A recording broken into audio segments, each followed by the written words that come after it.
Welcome to the Stephen Mansfield Podcast.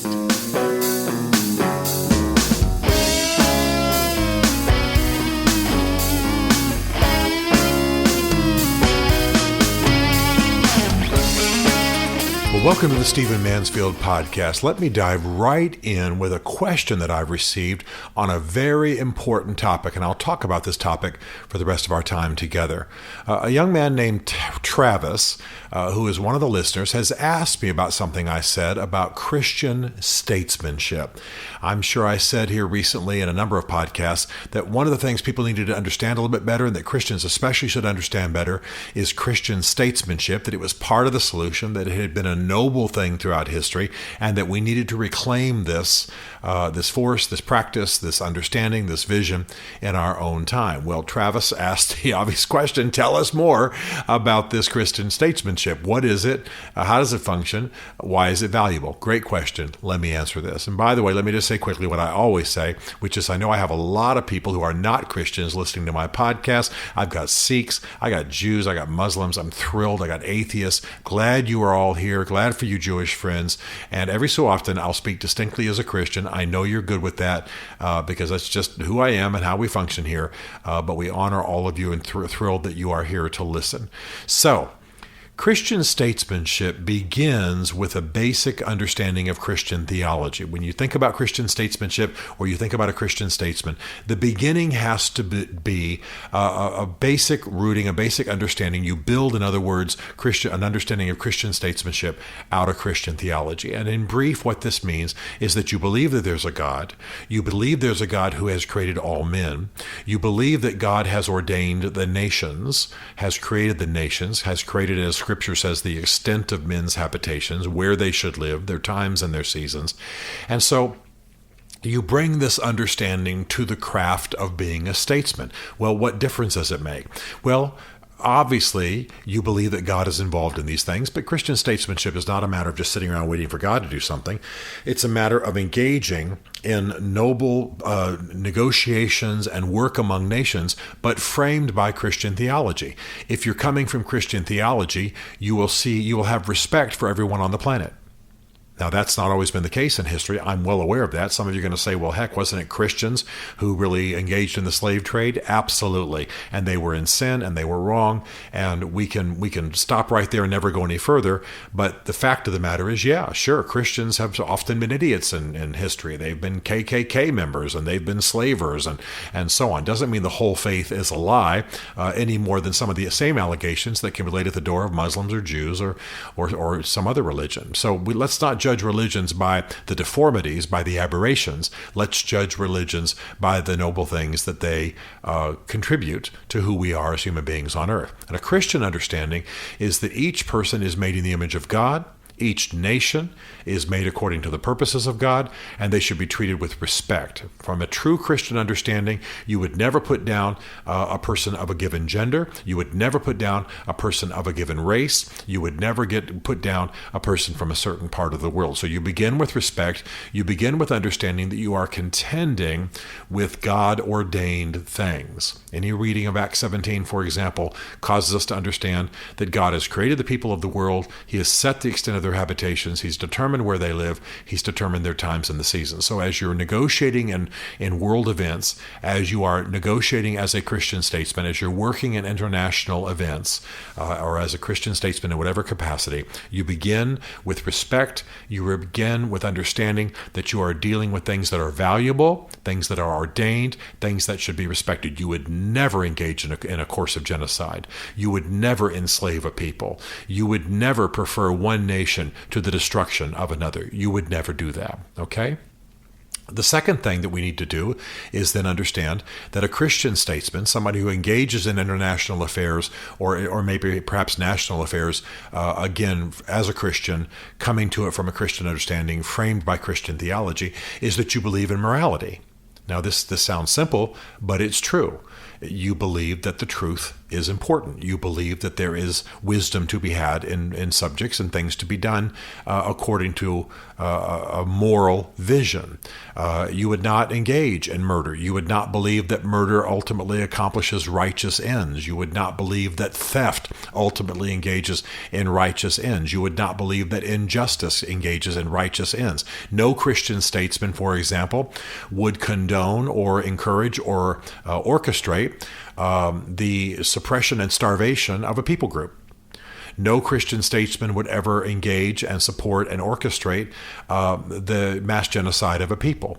No Christian statesman would ever, should ever, engage in systemic lies for the sake of accomplishing their ends. You are accomplishing noble ends, and you are using moral boundaries as a guide to your conduct. Now, this is not just preaching. This is not just talking about personal morality, but this is talking about national morality. A Christian statesman would not assassinate another people's leader unless that person is unbelievably vile and engaged in unbelievable systemic wickedness. I believe, for example, that the assassination of Adolf Hitler would have been a moral act, and I commend, obviously, those like Dietrich Bonhoeffer who attempted it and were part of it.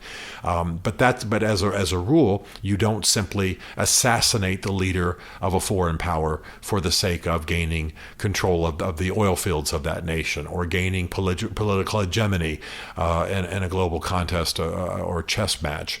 You maintain moral boundaries. You treat people with respect. You understand that these are God-ordained people. These are God-created people, that there are God-ordained moral boundaries. You're cooperating with God in the management and the orchestration of the nations of the earth. That's really how it goes. I'm not saying that God meets with you and dictates to you, but you understand his will and you conduct yourself accordingly. Okay? You also understand that since God rules the world and human beings are flawed and sinners, there will be wickedness in the world. There will be evil. There are evildoers. There needs to be a hedge against evil. You need to have boundaries so that, for example, a strong defense is not inappropriate, so that coalitions of nations to hem in evildoers is not inappropriate. This is actually one of the great arts of statecraft, is that you are encouraging righteousness and nobility, but you are working against wickedness in the world. And wickedness is not defined as a certain skin color or a certain gender or a certain region of the world. It's defined by people's conduct. So the idea that, I'm using World War II as my illustration, the idea that you have the Allies, this is a League of Nations, so to speak, binding together to oppose the atrocities of Nazism in Europe, that is the art of Christian statesmanship. I would say that Winston Churchill was engaging in the art of Christian statesmanship. I think Winston Churchill conducted himself largely along the lines of Christian moral boundaries. God knows I would not ask you to model your prayer life on him. And he certainly did some things that were immoral in terms of the conduct of foreign policy. But nevertheless, I think that what he was doing in trying to build a coalition of Western nations to oppose Nazism, this is obviously the very essence of Christian statesmanship. So number one, you recognize the God ordination of the nations of the earth and the peoples on the earth and the different nationalities and times and seasons, what have you. You recognize a moral vision. You also recognize that evil exists. You don't live in a Pollyanna, naive kind of framework which assumes that all men are good and well-intentioned. That's not true. That gets you killed. That gets your nation destroyed. Then, of course, number 4, you believe in justice. You believe that wise men conducting themselves with moderation and engaging in justice can accomplish great things. You attempt justice. You attempt to encourage justice. You attempt to encourage a righteous vision that leads to justice. What was World War II, to return to that illustration?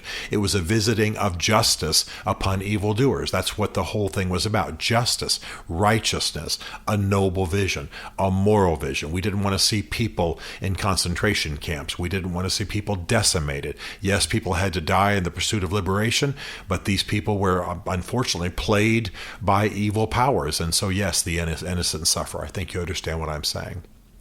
And so a Christian statesman conducts themselves with the goal of justice and peace. That's the goal. That's the norm. You don't try to encourage the horrors of war, the horrors of combat, the horrors of armed conflict beyond what is absolutely necessary for hemming in or destroying evildoers. And then, of course, the Christian statesman has to have an understanding of what a peaceful, successful, prosperous nation must have. It has to have an understanding of economic justice. It has to have an understanding of how an economy works. It has to have an understanding of what a fair economy is. It has to have an understanding of what justice means and how law and private property and factors like that work in a society to bring peace and prosperity and fairness. Justice is not up for the highest bidder. Laws cannot be purchased. Scripture speaks of mischief being framed by a law. Laws cannot be purchased. Mischief is not framed by a law. You believe in justice. You believe in righteousness. You believe in a level playing field. You believe in fair play. You don't believe that justice or the economy or law should go to the highest bidder, that the wealthy should rule.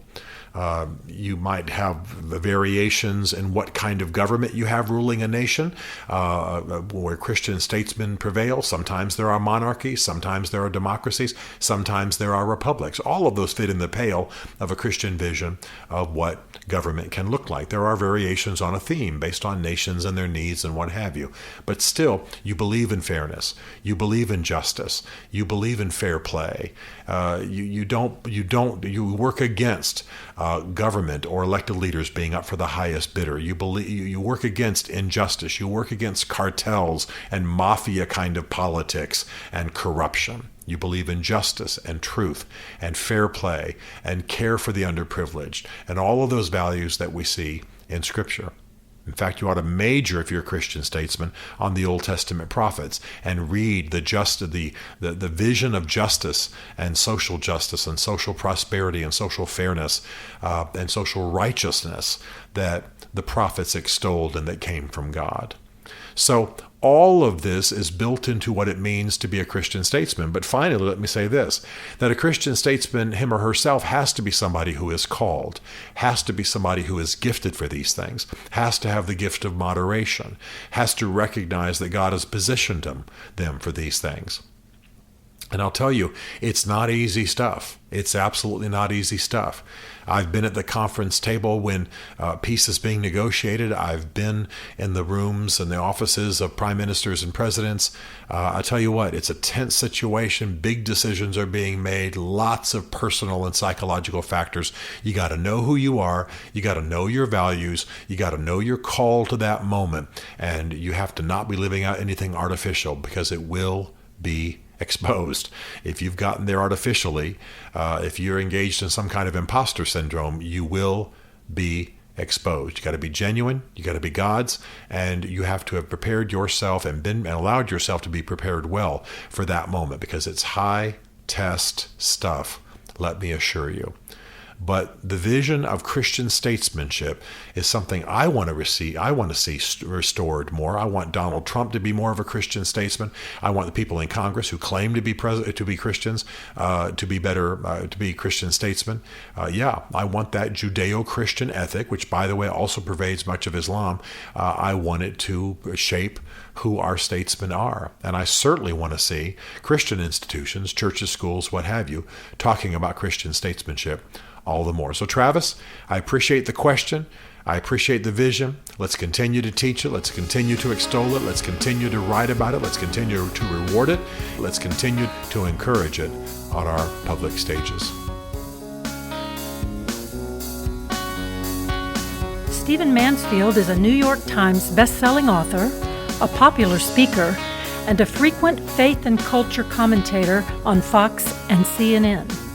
His groundbreaking books on faith and society include The Faith of George W. Bush, The Search for God in Guinness, Mansfield's Book of Manly Men, and Lincoln's Battle with God.